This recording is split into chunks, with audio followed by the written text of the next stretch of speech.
Olá pessoal, tudo bem? Bem-vindo a mais um VinusCast. E antes de falar sobre o tema, que esse tema aqui é um tema muito importante, já vou revelar, eu quero convidar você a seguir as nossas redes sociais, o Instagram, @drwilsonvaladão, o nosso canal do YouTube, DR Wilson Valadão, e a nossa plataforma no Spotify. Curta, compartilhe e encaminhe para alguém que você acha que vai ser útil esse tema que nós vamos abordar. Assim você vai contribuir com o nosso crescimento e essa informação vai beneficiar alguém. E para ilustrar e enriquecer o nosso VinusCast hoje, gente, uma pessoa aqui brilhante, uma pessoa muito querida, Dr. Fernando Cruvinel, urologista, andrologista, especialista na saúde do homem, que vai falar, dentre outros assuntos, sobre a importância do Novembro Azul. Dr. Fernando, meu muito obrigado. Fale um pouquinho aí sobre quem é o Dr. Fernando. Bom, antes de falar de mim, vou agradecer aqui, cara, pelo convite. É uma satisfação enorme aqui participar desse podcast, o VinusCast, que eu já acompanho aí. Maravilha. E tenho só elogios para ele. Isso aí. Então, o Fernando é o colega, né, que acompanha o Wilson. Não é de hoje, não, não é da medicina, não. É ali do banco do segundo grau, ali no WR. Já faz tempo essa história, hein, Wilson? Né? O cabelo é branco, não é à toa, não. Muitos anos de estrada, né? Muitos anos, né? De indas e vindas, e agora a gente se reencontra aqui. Bom demais. Né, para falar principalmente da saúde, da qualidade de vida do homem. E é interessante, pessoal, que eu estava pensando, né? Nós saímos agora do Outubro Rosa, né? Que é o foco da saúde da mulher. E eu estava pensando assim, não, eu preciso de alguém, né? Para falar de homem. E comunicar com o homem é difícil, né, Fernando? Né, eu fico pensando assim, nós estávamos até conversando a questão da mulher, que ela preocupa, a gente vai detalhar isso mais na frente. E eu falei, eu preciso de alguém que tem essa, né, assim, quem que eu pensei que tem uma facilidade de comunicar, que faz tem uma rede social brilhante, vocês seguem ali o Instagram do Dr. Fernando, que é o @DR Fernando Cruvinel. Isso aí. Isso aí, né, então siga lá, tá? E eu quero pedir até falar que o nosso público maior tem sido mulheres. E eu convido vocês, mulheres que estão assistindo, chama seu marido aí para escutar, para ouvir, tá no carro de bobeira, põe no Spotify e vai ouvir a gente, que esse assunto aqui é diferente e vai ser interessante. Dr. Fernando Cruvinel. Fernando, vamos lá. A gente tá no Novembro Azul, né? Vamos conversar um pouquinho. Explica pro pessoal o que trata o Novembro Azul. Bom, Wilson, Novembro Azul, ele começou por quê? Né, uma brincadeira entre amigos do outro lado do mundo, lá na Austrália, há quase 20 anos atrás, que começaram a deixar o bigodão, né, como uma forma de chamar a atenção para o cuidado da saúde do homem. Mais específico, na época, da próstata. Perfeito. Só para lembrar, a próstata, ela é um órgão que ele marca muito o homem, porque temos nela o câncer mais comum entre os homens. Uhum. Só para você ter uma ideia, 1 em cada 7 de nós vamos ter a doença. Eu gosto muito de colocar isso de uma forma concreta. Um exemplo. Juntou na família, provavelmente um dos homens que estão ali naquela roda vai ter. Um do time de futebol provavelmente vai ter o câncer de próstata. É muita gente, né, cara? Muita gente. E aí vem... Como, né? Vamos falar um pouquinho assim, diagnosticando esse câncer de uma forma precoce, tem diferença de uma forma mais tardia? Como é que é isso que acontece? E aí, por que é tão importante a gente falar disso, né, Wilson? Uma doença tão comum, tão prevalente, mas que se ela for diagnosticada ali no começo, a chance de cura é muito boa. Vamos colocar isso em números? Mais de 90% dos homens diagnosticados com câncer de próstata no estágio inicial são curáveis. Por outro lado, aquele cara que espera o sintoma surgir, esse já está mais complicado. A chance de cura, a chance de vencer a batalha contra a doença já cai bastante. Pois é, né? E a gente vê, né? Então, que é... E é muito comum, às vezes, falar assim, que o pessoal, às vezes, que bobeira, não sei o quê, aquela coisa toda, né? E você vê que nós, toda campanha que a gente martela, se uma pessoa, que a gente sabe que vai ter, é estatística, é matemático, mas se a gente conseguisse, pelo menos, diagnosticar uma pessoa de forma precoce, o tanto que modifica, né? Porque até no podcast passado eu tinha até falado isso, que eu escutei umas... A gente sempre escuta besteira, né? Eu brinco que bobo estrada de chão não acaba, né? Então, assim, falando assim, aqui em Goiânia colocou guarda-chuva rosa e tal, e o pessoal fala besteira, que não sei o quê, aquela coisa toda. Só que não entende o valor da vida, né? Se a gente fazer o mesmo jeito, né, fazendo uma analogia com o CA de mama, o câncer de mama, diagnosticado em forma precoce, sem a sintomatologia, tanto que modifica a vida do paciente, né? Então, e aí? Como é que... qual idade que o homem ele tem que se preocupar? O que ele tem que fazer? A quem ele deve procurar? Vamos lá, então, recadinho para todo homem que está aqui nos escutando, nos assistindo, é o seguinte: todos nós, a partir dos 50 anos de idade, precisamos da avaliação anual do urologista. Perfeito.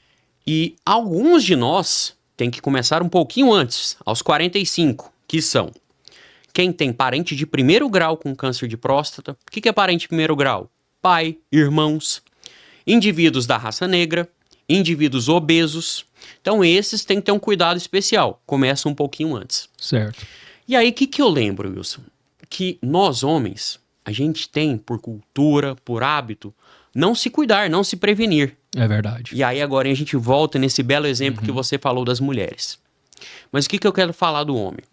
Que esse momento de avaliar a saúde da próstata, ele não é só para isso. Fica aquela coisa mistificada, né? O urologista vai receber o homem ali na porta do consultório Com o dedo, né? E assim, ele vai atender a próstata. É a próstata. E não, o médico do homem é o urologista. O urologista não é médico da próstata, ele é médico do homem. Perfeito. E a gente aproveita essa situação para ver a saúde do cara como um todo. Tratar o paciente. Tratar o paciente. Medicina básica. Quantos de nós, urologistas, diagnosticamos outros problemas? Como, por exemplo, um diabetes. Perfeito. O cara aos 40, 50 anos de idade nunca avaliou isso. Uma pressão alta. Aproveitando aquele gancho ali para o quê? Mudar hábitos de vida. A gente fala tanto em pandemia nesses últimos tempos, mas e a pandemia da obesidade, por exemplo? Que essa continua. Terrível. Então é uma chance de mudar isso. Mudar hábitos de vida. Então lembrar isso, que ali é um momento de cuidar da saúde como um todo. A gente está buscando não só uma sobrevida de um câncer, de uma doença, mas melhorar qualidade de vida.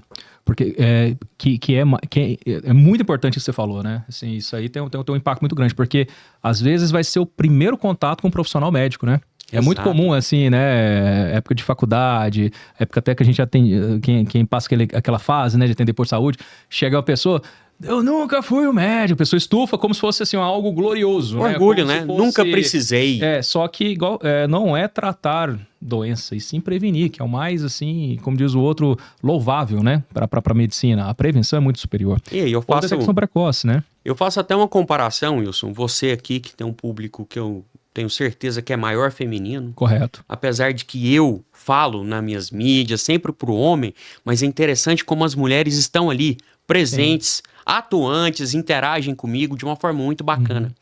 E aí eu faço a comparação com elas. A mulher, ela sai do pediatra, menstruou de uma forma natural, normal, ela começa a ser avaliada por quem? Ginecologista. Ginecologista. E a gente tá falando ali de uma faixa etária de às vezes 10, 12 anos. Pois é, e com 10, 12 anos, o homem, o rapaz ainda, a criança, vamos colocar assim, ele segue acompanhando com quem? Justamente. Quem é o médico desse jovem? Quem é o médico desse adulto? Então o homem, ele passa esse tempo todo ali largado. Sozinho, né? Sozinho, alone. E aí eu volto a puxar aqui para mim. Você, homem que tá aí nos escutando, né? Temos aqui o urologista como esse profissional. cerne, esse profissional que cuida da saúde do homem como um todo. E é interessante, né? Você falou uma coisa, né, puxando sardinha agora para mim, na questão do público feminino. Isso. Porque é interessante, né? A gente brinca e realmente tem um fundo assim. A mulher, ela o homem às vezes é a cabeça da casa, mas quem é o pescoço é a mulher. Ela que direciona, ela que vê ali e ela que manda, né? Isso. E é muito engraçado, né, que quem vai dar esse primeiro start, essa primeira motivação é a mulher, né? E, inclusive, a gente não tem estatística, mas eu tenho certeza que se tem alguma coisa errada, que ela vê ali que às vezes um homem tá com alteração, que seja, né? Não só parte da próstata, mas outras alterações, é ela que vai pegar, vem cá, rapaz, você vai no médico. né? Então, é bem comum, acho que todo mundo, isso a gente tem exemplo diversos aí de pessoas próximas, tudo em casa mesmo, que é a mulher que vai, não tá certo, isso não tá legal, essa sonolência não tá assim, tá comendo, esse xixi não tá legal, né? A roupa não tá legal, tá tendo, né? Às vezes tá saindo um escape, tá urinando ali de forma Cara, esquisita. e é interessante que a gente tem essa estatística. Né? E te digo mais, brasileira. Só para você ter uma ideia, cara, adultos, mulheres e homens, temos aí, isso colocando até serviço público de saúde, quase 80% das mulheres procuram avaliação em saúde de forma preventiva. Certo. E o homem, cara, menos do que 30%. Olha Nossa, só. Não, é um absurdo, né? E desses, esse mesmo estudo mostra que desses poucos que vão ao médico de forma preventiva, a metade deles vai por quê? Porque a mulher puxou, a mulher, o familiar, Sim. a filha, o filho, puxou pro E médico. conduziu, né? Não vai de É. forma espontânea, né? Olha como é diferente, cara. E a gente percebe isso, né? E é interessante, Fernando, que a gente percebe que quem iniciou esse mudança de hábito de vida, né? Essa importância, frequentar academia, frequentar profissionais ali que vão ajudar, nutricionista, nutrólogo, né? Foram as mulheres, né? Interessante isso. O que a gente percebe, né? Nós estávamos conversando que hoje a gente percebe que os 40 é o novo 30. Isso. E eu até falo, que eu falei pra você, os 50 tá tornando às vezes o novo 30. Porque tem pessoas que estão sabendo envelhecer de uma forma brilhante. Envelhecer todo mundo vai.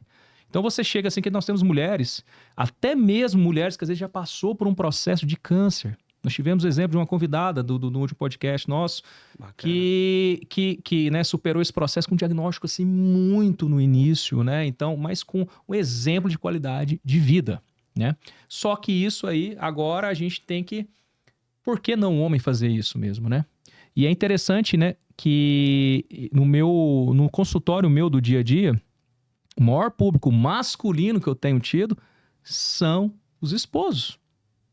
Dificilmente, às vezes, nós temos sim homens solteiros, um ou outro, mas particularmente a minha estatística são os homens. Por quê? Viu que a mulher mudou, viu que ela, né, não adequou não só da parte cirúrgica, mas também de parte ali, é ela que leva ele pra academia. E eu brinco, né? Eu até falo com eles assim, num linguajar mais tranquilo, eu falo, sua mulher aí melhorou a tabela FIP, melhorou a lataria, agora não convém você aí tá desse jeito aí, né? Com quase perda total, rodando em estrada de chão com o vidro aberto. Então assim, vou usar esse exemplo. Entendeu? Então assim, tá com suspensão, tudo terrível, vão melhorar. Então vem fazer um botox, vem fazer ali, melhorar ali a face, fazer uma lipo, melhorar aquela parte toda, né? Então, assim, e é importante isso, né? Nós temos que mudar o foco da saúde masculina, né? Assim, essa percepção. E como o poder do exemplo, ele é forte, né, cara? Sim, a gente muito. tem isso. Você e eu que tratamos muitas questões relativas a uma palavra que a gente já citou muito aqui, qualidade de vida, bem-estar. Uhum. Então, como aquele bom exemplo em casa da mulher, ele faz com que o homem, ele não tenha muita escolha, ele seja até pressionado. Porque a mulher, como você disse, ela tá malhando, ela perdeu peso, ela busca controle com a gineco, com a endócrino, tá cuidando dos hormônios, e o cara sentadão no sofá. E o cara com a barriguinha. Justamente. A mulher faz procedimentos estéticos, melhora a face, melhora rosto, melhora tronco, melhora discrepante, né? tudo, Assim, e o homem tá ali. Tá ali E aí, ele começa a enxergar a mulher ali subindo, e se ele não acompanhar... aí... Abstenho de falar. Mas é interessante, né? Assim, e eu percebo isso, né? Algumas pacientes que às vezes tem que ter o processo de emagrecimento para o ato cirúrgico. A gente trabalha muito a cirurgia funcional, que é esse preparo adequado, como um todo, para a cirurgia, para o paciente ter um pós-operatório legal. E quando... né, a gente vê que às vezes chega o paciente lá e ele ganha também de brinde uma mudança, porque a mulher fala, não vou, você vai também. Você vai também, vai pra academia, né? Então, assim, é interessante essa mentalidade, que a mulher, ela tem isso, né?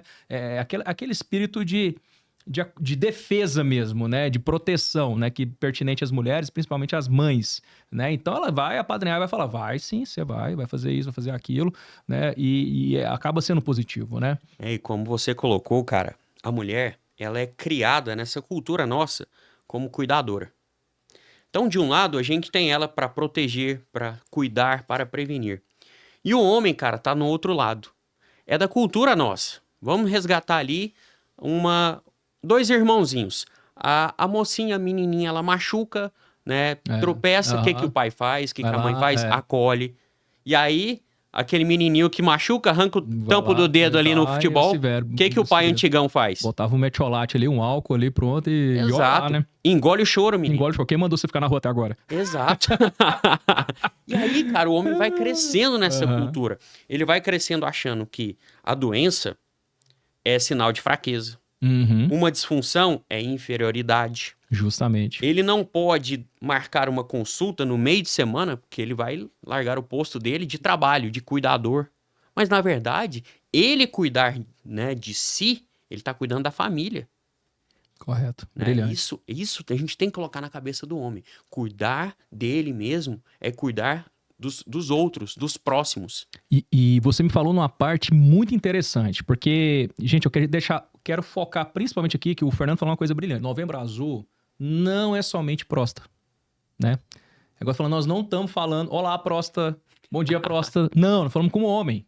Porque a partir do momento que esse homem sentou no consultório, o profissional ali, ele tem que, que ter o discernimento ali da saúde como um todo.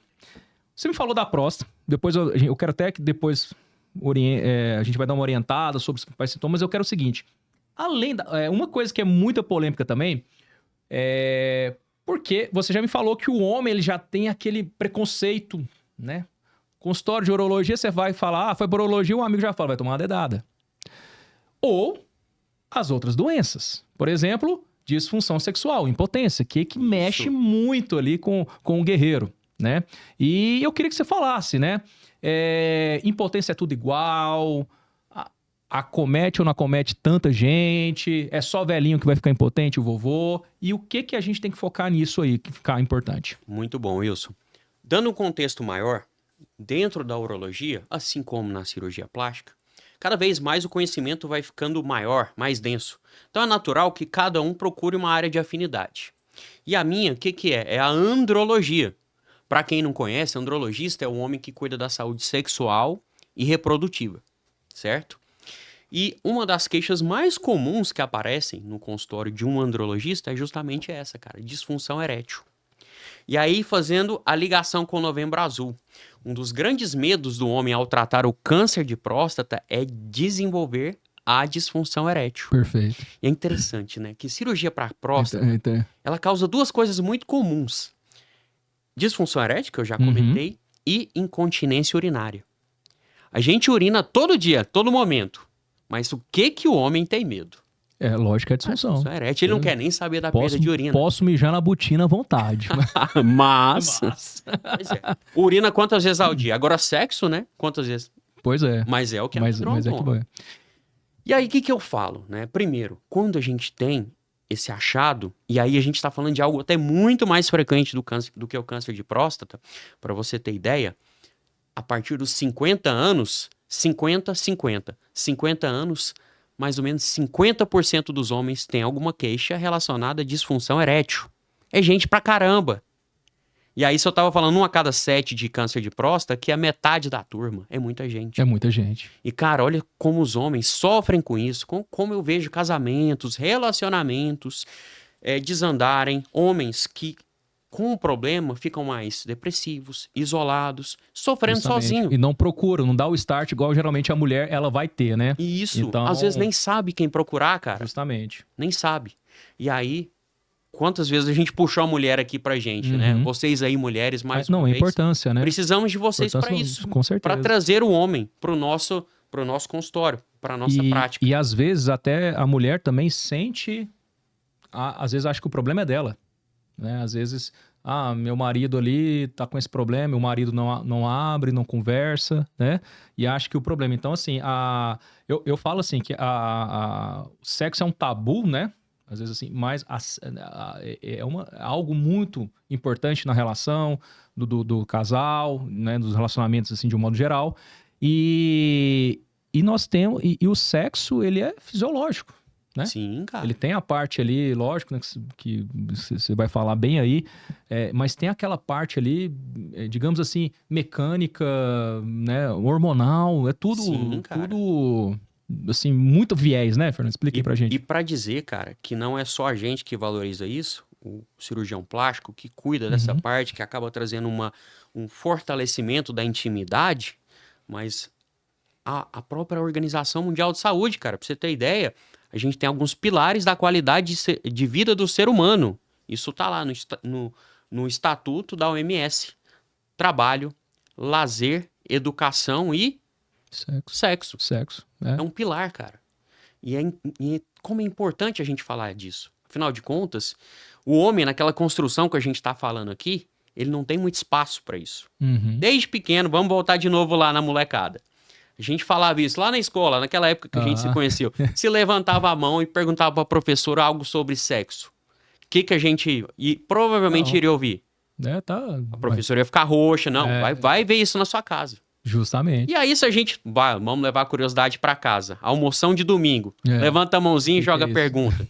Acabou, né? Acabou, não Por tinha que você tá clima. falando isso? Então, Então, as pessoas, elas têm dificuldade de encontrar esse espaço pra falar sobre sexo.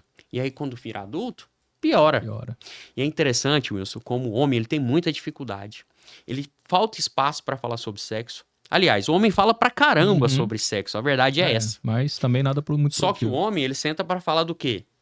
Contar vantagem, Justamente. É o contar- garanhão, que ele é o melhor, O ele é o melhor. alfa, contar da mocinha que ele viu. Agora ali, na mesa dos amigos, pegar o dedinho e e apontar. apontar pra não vai. dentro e contar o seu problema, Como diz o outro, tem a autoestima, geralmente, quando é muito grande, é desproporcional ao tamanho ali do guerreiro, pô. Mas na hora, assim, geralmente, não vai. E além disso também, você já falou aí de né, outro problema muito importante. Do mesmo jeito que a próstata, por exemplo, a gente opera, a disfunção também, a gente tem cirurgia, às vezes, que corrige. Porque tem pessoas que, lógico, todo mundo já sabe do remédio, né? Que mais popular que tudo, remédios para impotência, Viagra da vida. Mas e aí, alguns casos tem cirurgia também, Fernando? Pois é, Wilson, como o cara, até antes de chegar na gente, ele sofre. Falta às vezes saber que tem esse profissional que pode ajudá-lo.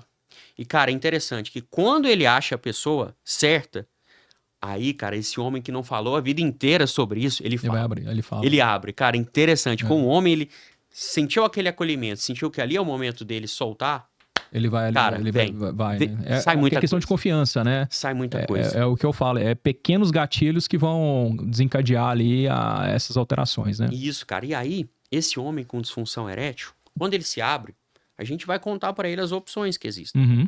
Primeiro, não estamos diante de uma sentença. Estamos diante de uma disfunção que hoje oferece diversas opções boas para melhora, tratamento e até a cura. Lembrar, cara, que às vezes o problema tá na máquina. Às vezes o problema tá na regulação na máquina, que é a nossa mente. E às vezes não tá em nenhum dos dois, tá em volta. Perfeito. Quantas vezes a gente vê um cara, você também acompanha isso, saiu a esposa da sua cirurgia plástica, linda, bonita, Uhum. tudo aquilo que ele desejou. Ele tá bem, o cara pratica atividade física, mas a cabeça tá fora. Sim, Às vezes a cabeça tá na dívida. claro. Como é que o cara vai focar no relacionamento? Então, são coisas que a gente trabalha que fogem até do comprimidinho. Mas voltando aí nas terapias. Então, a gente tem que cuidar da mente. E quando a gente cuida do corpo, a gente tem essas mudanças no estilo de vida. A gente tem como você mesmo disse, que hoje parece que nem precisa mais de médico, né? O cara vai no balcão da farmácia e dá o comprimidinho aí. É, Sabendo, muitas vezes a gente pega o cara que tá usando errado o comprimido. Então a gente otimiza isso, conserta.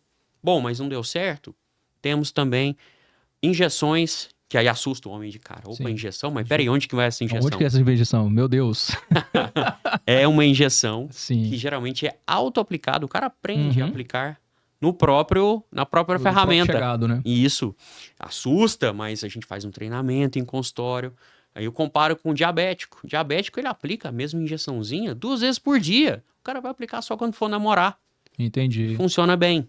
Mas mesmo assim, homens que não funcionam o comprimidinho, não funciona a injeção, a gente parte para solução definitiva e cirúrgica, que é o implante de prótese peniana. E aí, Wilson, eu faço uma comparação aproveitando aqui o seu momento, cara. Uhum. Como falar de hoje de implante, a gente fala implante mamário, né, prótese mamária, e falar de prótese peniana. Peniana. Como existe um abismo disso, né? Eu imagino. Até hoje tem pessoas que têm a questão do preconceito da prótese mamária, né? Aí você vê um monte aí de blogueiros aí, especialistas aí de internet, né? Falar um monte de porcaria, sem viés científico nenhum. Eu fico imaginando isso, o tabu ainda, né? Dessa área, né? De colocar uma prótese, eu vou colocar uma prótese peniana. Sim, cara, é tabu. É curiosidade, como é um assunto que desperta interesse. Todo mundo, mesmo que não precise daquilo. Mas como assim, doutor? Prótese, né?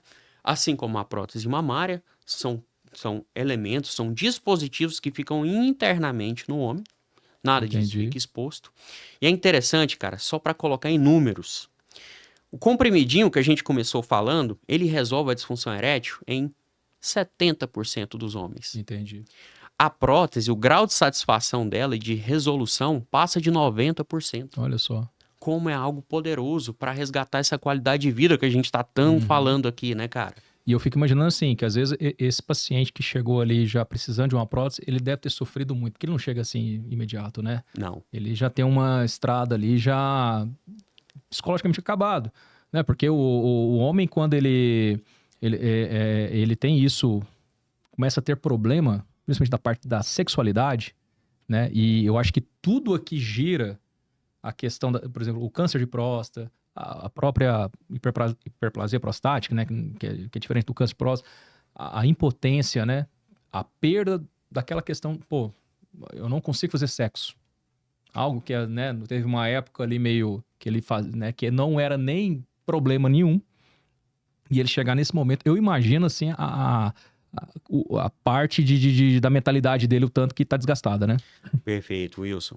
E aquela questão que eu falei, de que o problema pode estar na máquina, pode estar na mente, a verdade, cara, é que todo homem que chega nesse estágio, o problema é conjunto, cara. É muita coisa, né? Ele já sofreu muito.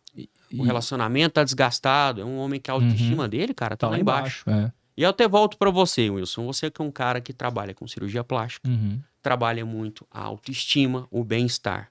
Como que é, cara? Eu tenho esse homem de cá procurando melhorar isto. Ele chega em você também, cara? Me conta aí. Pois é, não, excelente pergunta, né? Igual eu tava falando assim, você é muito raro ter no consultório aquele homem que vai chegar de primeira. Qual que era o perfil desse homem que chegava até então? Era o pós-bariátrico. Então aumentou muito a cirurgia pós-bariátrica, é aquele paciente que perdeu, então é uma cirurgia reparadora, aquele abdômen avental, então ele vai ali e tal, e, enfim. E ele tem um outro perfil, ele às vezes vai selecionar o profissional, porque o profissional atende lá no plano dele, aquela coisa toda, né? E isso é um tipo de perfil. Agora, quem que é, por exemplo, igual o meu perfil? O meu perfil, a maioria hoje que chega, são os esposos. Porque o que acontece? A paciente tá lá, o que é o meu, digamos assim, minha persona, né? Meu grande público. São mulheres, Fernando, que passou, geralmente ela teve algum momento um corpo bonito, e acontece na vida, a gente modifica. O que você é hoje é diferente do que você foi há 10 anos atrás, do que eu fui, e não será daqui 10 anos, né? O tempo passa, até uva passa, né? Então, e vai. E aí, o que acontece com essa mulher? Ela engravida, ela vai ter filho, a mama cai, a mama não estava no lugar, a barriga cai, etc e tal, né? Então, tem até uma cirurgia que a gente faz, que é o Mommy Makeover, que é essa cirurgia da mamãe. A gente vai melhorar as alterações decorrentes da gestação. E aí, o que acontece? Essa mulher, ela modifica, né? Ela sai de um padrão ali, digamos assim, que ela não estava gostando e volta, que eu falo que é a melhor versão. Não é que ela volta a ser igual que ela era ali, 18 anos, 20 anos. Não, ela é mais bonita. Porque eu acho que beleza contempla muita coisa, né? É uma mulher que aí ela tá na melhor fase, os filhos já estão ali grandinhos da vida, né? Então não tem aquela dependência total. Ela tá estável no emprego, certo? Ela tá ali bonita, elegante, madura, que também faz parte, né? A inteligência, a maturidade faz parte da beleza, ao meu ver, né? Resolvida, certo? E o marido ficou para trás. O que é o cenário do marido? Aí vem lá, né? é o sedentário, o barrigudo, tá totalmente diferente. Então, assim, eu falo ali que a tabela, a FIP tá muito desatualizada, desproporcional, né? Então, ali já tem ali o nível. E aí que o caboclo, ele, às vezes, ele acorda pra vida. Opa, eu tenho que tomar o rumo na minha vida, né? Minha mulher tá outro nível aqui e eu tô muito acabado, né? Então, assim, e aí acaba que tá tendo esse start agora e é muito interessante. Porque isso não é só questão de fazer plástico. Plástico é a última etapa, é a lapidação do último processo de transformação, de mudança de hábito de vida. Ele vai acompanhar essa mulher na academia, ele vai ter a mulher, ela vê que a mulher ela tem uma preocupação com a alimentação, ele vai também, né, alimentar, ele vai ver que ficar de ressaca todo final de semana não é uma coisa que é considerada natural. Ele vai procurar os excessos e ele vai seguir a mulher. Opa, eu tenho que ver isso. E são pessoas que vão procurar ali essa mudança com esse gatilho, né? Então, para ver isso. Exato. É interessante essa mudança de comportamento, essa contaminação, né, positiva, digamos assim, né? Dentro de casa. É isso aí, cara. E eu, né, pela natureza da minha área de atuação, eu lido muito, cada vez mais, com a parte da estética genital masculina. Perfeito. E aí, o que o homem mais busca, né? Aquela velha e histórica É isso que eu ia falar pra você agora. perseguição masculina, né? O que o homem, desde que é homem, busca. Você quer viver a vida inteira ou você quer ter ali um instrumento ali do Highland? Não, instrumento grande, 50 centímetros. Essa é a velha história, né, cara? E hoje, felizmente, a gente vem cada vez mais oferecendo procedimentos seguros e eficazes para isso. Só que eu falo muito para o homem, né, até por tratar essas questões multidimensionais, que a ferramenta dele ela não está isolada do corpo. Sim. Então, não adianta eu melhorar o aspecto ali do tamanho, do calibre, se a barriga, né, vamos usar esse microfone aqui de comparação. A gente está falando aí daquela mulher que se cuidou, fez a lipo, tirou a barriga e o homem tá barrigudo. E aí, o que eu falo do amigão dele? Nossa ferramenta, ela é fixada na bacia. Então, ele já tem um tamanho ali que é pré-determinado. Perfeito. Só que tem algo que varia o tamanho, que é a barriga. A barriga. Então, se estamos aqui com o microfone, a barriga cresce, o microfone fica escondido. Isso aí. Aí. E esse homem, Wilson, ele te procura também, cara? Procura. É até interessante, né? Porque você falou-se uma das causas ali que vai esconder o amigo dele, né? Porque você tem aumento de gordura visceral, que já é preocupante, que é uma coisa que a gente fala isso, a gente faz bioimpedância em todos os nossos pacientes. E ele chega ali com aquela preocupação ali que ele não vê mais. Ele acha, né, que vai ter essa preocupação. E às vezes com o próprio processo de emagrecimento, ele já percebe ali visibilidade, né? E também performance. Né? Sexo é atividade física, cara. Né? Você tem que ter um preparo físico, né? Então, e você também ter uma confiança, né? Que aí na hora, igual eu falei, ele vê ali que tá barrigudo, aquela coisa. Na hora que ele vê que ele já tá, que ele tem uma confiança, ele determina isso. Mas você puxou até algo bem curioso, né? Que eu ia já falar. Porque eu acho que é o principal do homem. Na hora, assim, acho que é piadinha, assim, não, o que você pode fazer e tudo mais, se tiver aquela brincadeira das pílulas ali, né, ele vai escolher para aumentar ali o pênis dele. Isso aí é histórico, né? E tem alguma coisa, Fernando, que pode ser feito? Beleza, a gente tem a gordurinha ali, alguns casos, né, igual eu tô falando, se tem um excesso de gordura, ele melhorar, mas o que mais ali, se for o caso, que pode melhorar essa parte aí? Bom, Wilson, quando a gente fala em estética genital masculina, mais especificamente no aumento peniano, em todas as dimensões, o que é importante esclarecer para o homem? Falando de procedimentos seguros, principalmente, e eficazes. A gente tem atualmente alguns procedimentos, algumas cirurgias que fazem o amigão aparentar ser maior, e tem algumas que fazem ele, de fato, engrossar. Quando eu falo aparentar, o que é? É tirar essa barriga que está encobrindo, essa gordura ali na região do pubis, que é acima do pênis, em volta, que está fazendo ele aparentar ser menor. Temos alguns também, um excesso de pele. Às vezes a pele do escroto, ela avança um pouco mais. Então a gente recua essa pele. E isso tudo faz, como eu disse bem, aparentar. Correto. Agora, Para alongar o pênis, ganhar tamanho, ainda não temos um procedimento ideal que ofereça todas as características que eu falei, principalmente segurança.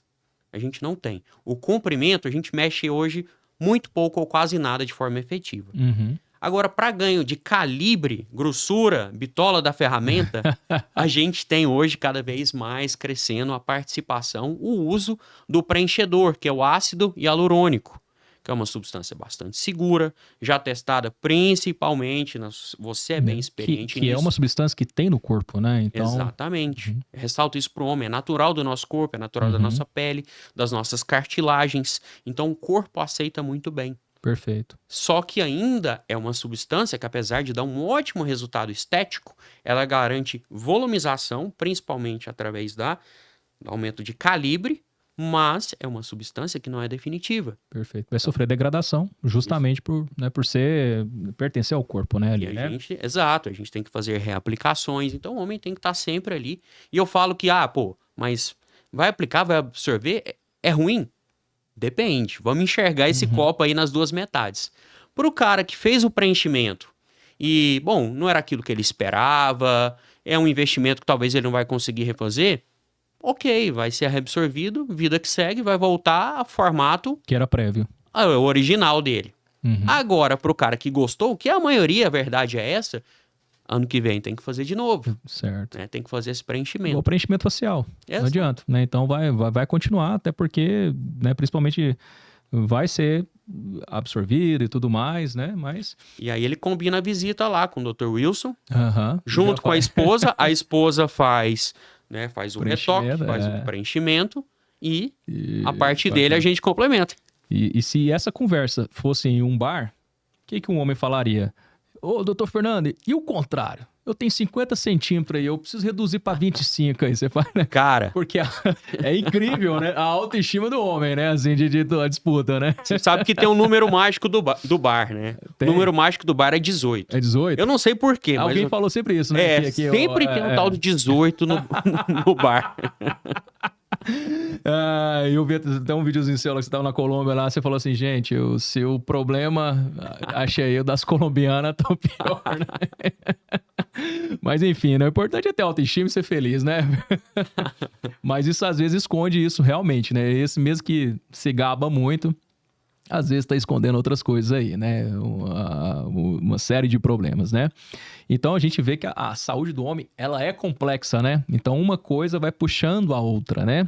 E você percebe, por exemplo, até a questão, voltando à impotência, voltando até a questões assim de otimização de ato sexual, até, a gente já falou até mesmo que a gordura ali acumulada.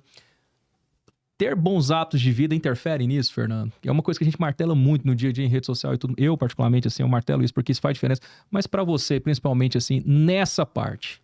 Cara, vou usar uma palavra que você resgatou ela muito bem agorinha. Atividade.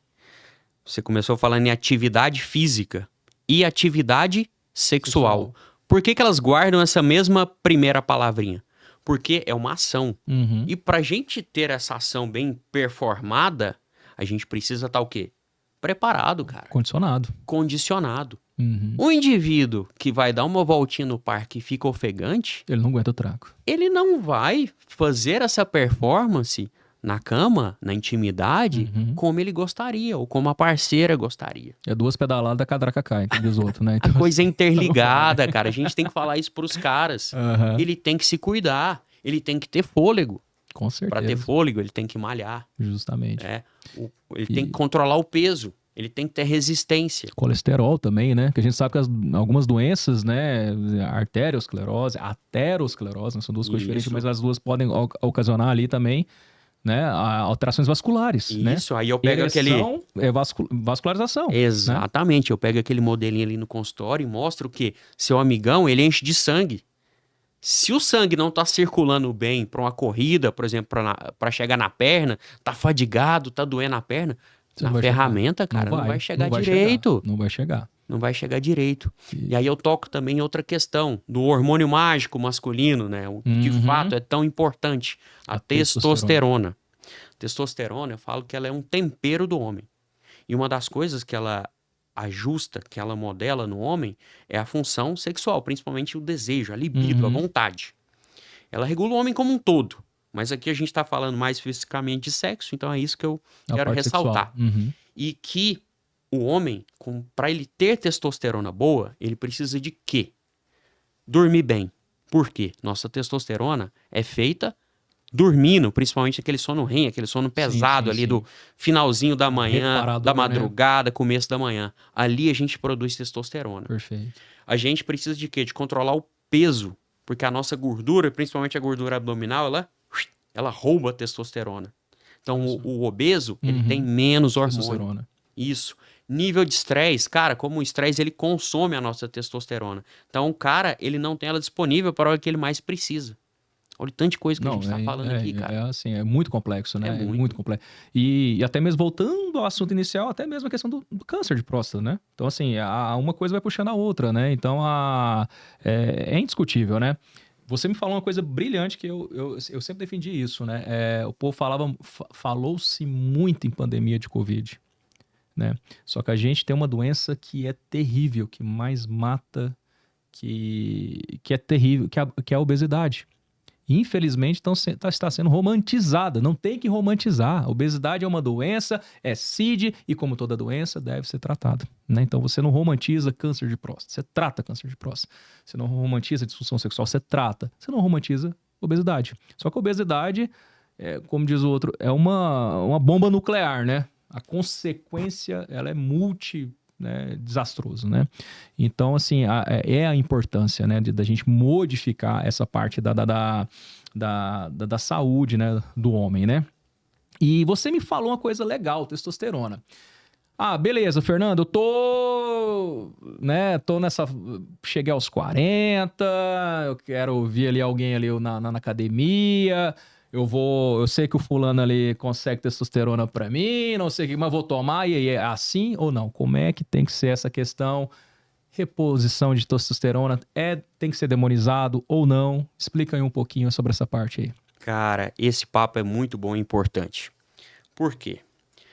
Vou voltar naquela palavrinha que eu usei, cara. Tempero. Tempero, se ele tem de menos na comida, o que faz? Fica sem graça. Sem graça. Falta sabor, falta vitalidade. E tempero demais, estraga, enjoa, né? Trava o paladar, né? O hormônio, cara, é a mesma coisa. Perfeito. Nós precisamos estar com ele bem regulado. Uhum. E aí tem um fenômeno cada vez mais crescente de normalizar não só a obesidade, mas como também o uso de hormônio. Infelizmente, não estamos falando só do lado de lá, não. Estamos falando do lado de cá, sim. de médicos, que estão cada vez mais prescrevendo. E de fato, cara, a pessoa que usa testosterona, inicialmente ela se sente bem. É maravilhoso. É maravilhoso. Testosterona é vida, cara. E aí, cara, eu jogo uma comparação pesada. Quantas coisas que parecem que são maravilhosas, mas que fazem mal pra gente? Quantas drogas que falam, nossa, isso deve ser fantástico, porque o cara fica ativo, fica produtivo, só que quando o efeito cai, acabou, passa, o cara vai lá embaixo. E testosterona é assim. Muitas vezes a gente foi feito, né, pra ter um nível de testosterona normal. O cara joga lá em cima, ele fica a 1000, mas quando a gente tira, o baque vem. E aí, tem que lembrar o seguinte, quem produz nossa testosterona é o testículo. Nossa fábrica está ali embaixo. Se a gente dá testosterona para o indivíduo, nosso testículo ele entende que nosso corpo está cheio de hormônio. Então o que ele faz? Ele para de produzir.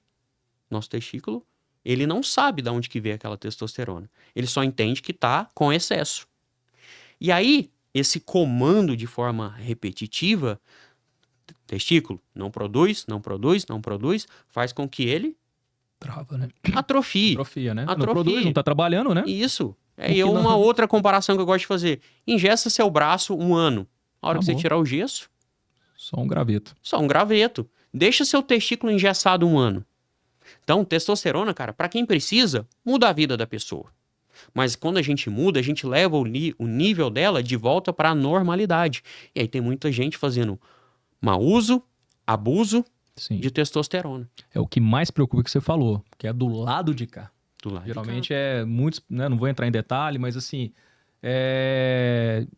profissionais, né, às vezes que se dizem especialistas e tudo mais, É igual fala, é muito fácil, né? Você botar ali tudo, você joga ali uma coisa, vai ter esse resultado, o fogo ali na hora, Imediato. digamos assim, o resultados são visíveis, são em todos os aspectos, só que paga-se um preço. Paga-se um preço, Então, cara. Tem que lembrar que a testosterona, ela regula não só essa parte da função sexual, mas crescimento muscular.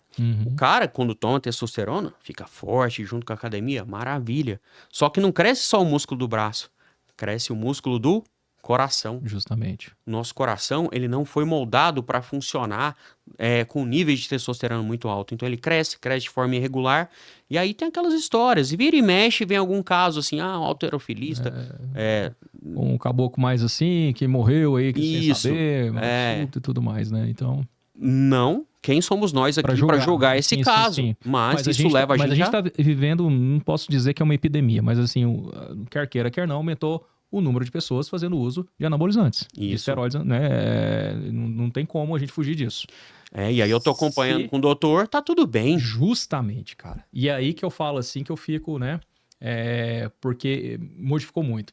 E às vezes vai nesse profissional, quem tá indo primeiro nesse profissional agora aumentou, também são homens, né?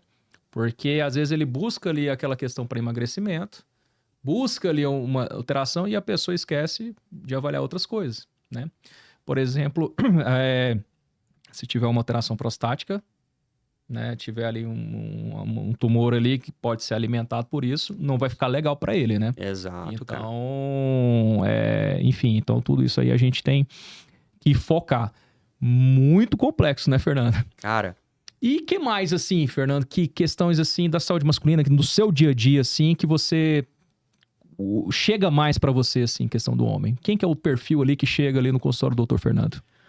não só no consultório do Dr. Fernando, mas de todo mundo que se dedica a tratar disfunções sexuais e reprodutivas.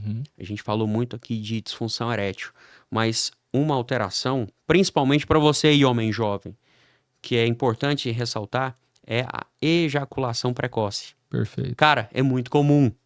A gente está falando aí, estatísticas não só do meu consultório, mas mundo. 1 a cada 3 a 4 homens tem a queixa. Não necessariamente o diagnóstico, mas gostaria de durar mais na relação. Então, controle ali. Controle, além do tempo, o controle. Entendi. E é interessante, cara, como esses homens, esses demoram até mais do que quem tem disfunção erétil para procurar ajuda. Ele tenta compensar, faz uma manobra, né? Ele tenta ali um contorno, né? na relação com a sua própria parceria, mas chega uma hora que o relacionamento esfria. É interessante isso, cara, porque não só falando aqui da ejaculação precoce, mas o homem com disfunção sexual, ele se afasta do relacionamento como um todo. Sim. Porque a gente liga muito qualquer intimidade com o sexo. Com certeza. Aquele beijinho que o cara chega do trabalho, ele passa a evitar. Sim. Porque vai que a mulher Vai tá que quente engata, ali né? naquele dia, uma coisa emenda na outra. Uhum. Porque o sexo, ele é um contínuo. Justamente. E aí ele vai se afastando. Esse homem cada vez mais fica longe da mulher. Ele encara o sexo. O que é o sexo, né, cara? O sexo a gente tem que ver ele como algo prazeroso, relaxante, de conexão, de intimidade. E o cara começa a ver como uma que obrigação, né? uma pressão, uma obrigação. Eu tenho que ir ali porque... Eu tenho que ali executar e tem que ser bem executado. Porque se eu não executar bem, o patrão não vai ficar legal, a parceira não vai achar bem, papapá, aquela coisa toda, né? Isso. E a gente é bombardeado hoje por rede social, né? Que a gente vê sempre a grama do vizinho é mais verde. E a gente vê lá um monte de gente bonitão, fortão, não sei o que. Opa, vai dar ruim. Cara, e hoje a gente tem muita influência, né, cara, dessas mídias, de tudo mais, nos vendendo performance.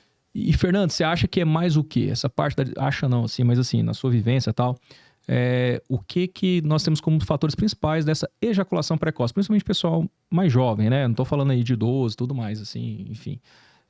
Você acha que é muito mais parte psíquica? O que é que você atribui mais hoje? Cara, a verdade é que a ejaculação precoce, ela não tem uma causa única e bem definida até hoje. Entende-se que é um mecanismo neuronal de excitação que esse homem ele é meio que disparado, vamos colocar assim. Mas temos alguns fatores que levam à piora dele. E aí, número 1, cara. Número 1, número 2 e talvez número 3. Ansiedade. Ansiedade. E aí, na relação, a gente tem uma ansiedade muito específica, que é a chamada ansiedade de desempenho. Perfeito. É o cara que vai pra cama, dentro daquela dinâmica que a gente falou, de relaxamento, de pressão, um cara que vai carregando o piano, o elefante nas costas, pressionado por uma performance, uma relação melhor. E aí, esse cara, ele falha, não pura e simplesmente por algo que tá ali no corpo dele, mas ele falha pelo medo. Perfeito. Ele falha pela insegurança. Uhum. E aquilo ali vai acumulando. Eu li um tempo atrás, nada nosso, né, da área médica, mas mais voltado para a parte da psicologia e tal, essas coisas todas. E o pessoal que mexe muito com a orientação de atividade física e tudo mais. E vi uma vez um relato assim, que hoje também a gente está alimentando muito endorfina em excesso, né? Hoje você vai dormir, você quer dormir com uma tela na sua cara, né? Você está mandando 1 milhão ali de estímulo ali para o cérebro. Você acorda, você já olha ali aquela coisa toda e, né, você tem grupos ali de safadeza, né? É vídeo pornô o dia inteiro, digamos assim, né? Aquela pessoa ali meio que é só endorfina daquele jeito, aquilo lá. Acaba que essa questão de você ter esse modus operandi ali, de trabalhar a sua parte sexual, né? Como diz o outro, só fazendo ali a sua autossatisfação, digamos assim, na hora pode ser um fator também. Ou não tem muito a ver essa questão de excesso, né? Mas acho que cai na ansiedade, Demais, né? Não sei, cara, né? demais. A nossa mente é condicionamento. Interessante, cara. É muito legal ouvir um cirurgião plástico que foi estudar a mente. Uhum. Por quê? Porque a gente trata... Somente. A gente trata a mente. É o tempo todo. É o cirurgião plástico? Não, prótese mamária? Não, é mente. É a mente. Lipo? É É o mente. corpo. Assim como eu, cara, quando eu fui estudar, eu saí de Goiânia para estudar andrologia, eu, junto, né, com o meu estágio no hospital, eu fazia uma pós em saúde mental. Eu fui para o Instituto de Maravilha. Psiquiatria da USP para estudar a mente. Maravilha. E aí isso que você falou, cara, é muito interessante, que é o condicionamento mental. Hoje, nós buscamos respostas, alívios, satisfações Imediatas. imediatas. Sociedade imediatista. E ela existe, elas de fato, Uhum. elas nos dão prazer. Só que isso, cara, nos faz condicionar o nosso cérebro para ter dificuldade de buscar as nossas sensações maiores. E, cara, é interessante como eu vejo, por exemplo, caras que falam que vão para a relação e, pô, eu tô ali no meio da relação e, de repente, a ereção Na hora- some, O disjuntor cai o disjuntor cai. na hora. E você vai estudar, cara, a máquina do indivíduo ali, tá beleza. E aí você pergunta, e na masturbação cai? Não. Como que cai? Não, eu tô ali na relação e minha cabeça foge. Bravo. Porque a gente hoje tá tão acostumado a estímulos o tempo inteiro que se o cara passar um pouquinho de tempo ali e não buscar a experimentação ali das sensações como um todo, Ele não vai, né? ele foge. Ele foge. A cabeça dele foge. Se a cabeça foge, o sangue foge do amigão também. Com certeza. Então, assim, eu falo, é muito complexo. A saúde do homem, ela é complexa, né? E, gente, nosso tempo, infelizmente, esgotou, tá? Eu me surpreendi, Fernando, tá? Porque, assim, a gente acaba aprendendo, cada profissional que vem aqui, mas você, assim, também, até porque eu achei que, igual nós estávamos conversando, Novembro Azul, nossa, vai 2 minutos e a gente já tá aqui quase aqui, já 55 minutos. E sim, foi muito proveitoso, tá? Fantástico. Eu quero frisar novamente, tá? Você, mulher que está nos assistindo, já dá esse engate, já estimula o seu companheiro, seu namorado, seu noivo, seu marido, tá? A procurar se cuidar, entendeu? Saúde do homem é uma saúde também muito complexa, né? Então, o indivíduo como o todo, né? Novembro Azul... Sim, nós temos a importância do diagnóstico, detectar de forma precoce um câncer que ataca muito, que tem um desfecho, se não for diagnosticado precocemente, muito ruim, mas não é só isso. Homem não se resume à próstata. Eu acho que o resumo é esse aqui do nosso bate-papo aqui do nosso querido Fernando, tá, gente? Fernando, eu quero deixar agora quero que você deixe as suas considerações finais. O que você quer deixar de mensagem aí pro nosso povo aí? Fale pra gente aí. Bom, primeiro, Wilson, eu volto aqui, cara, a agradecer. É fantástico estar falando aqui com um pessoal tão bacana, tão seleto, né, que valoriza tanto um conteúdo de qualidade. Foi demais. E ressalto isso, cara, que você começou a falar. Aqui, nós, médicos, seja o cirurgião plástico, ele não está lá só para tratar uma pele, uma forma, uma curva do corpo. Ele está lá para tratar uma qualidade de vida, uma autoestima, levar para casa uma felicidade, uma busca de algo que realmente incomoda. E nós, urologistas, a gente bate nisso cada vez mais. Tratamos o homem, tratamos mente, tratamos corpo, tratamos espírito para quem acredita nisso, mas eu acho importante a gente integrar isso tudo. E é esse o valor, é essa lição que eu quero deixar aqui. Esquece a história do dedinho, o dedinho vai ter importância sim na consulta, mas ele é um pedacinho de tudo. É só a cabecinha. Ele é só a cabecinha, assim como o dedinho é um pedacinho do corpo, o corpo é a maioria, é aquilo ali que a gente vai valorizar, meu amigo. Gente, meu muito obrigado a você que nos acompanhou até aqui. Não deixe de seguir, curtir, compartilhar. Siga nossas redes sociais, @drwilsonvaladão no Instagram, Wilson Valadão no YouTube e no Spotify também, o VinusCast. E siga também o nosso querido Dr. Fernando aqui, Dr. Fernando Cruvinel. Vai lá, ele é muito ativo e engraçado e leva uma mensagem de uma forma muito divertida, mas também com muita sabedoria, tá bom? Eu confesso aqui que eu teria mais tema para falar com ele aqui, o assunto aqui foi um assunto muito leve aqui que me surpreendeu, tá? E meu muito obrigado e assim encerramos mais um VinusCast. Aquele abraço, beijo de luz, até mais, tchau, tchau.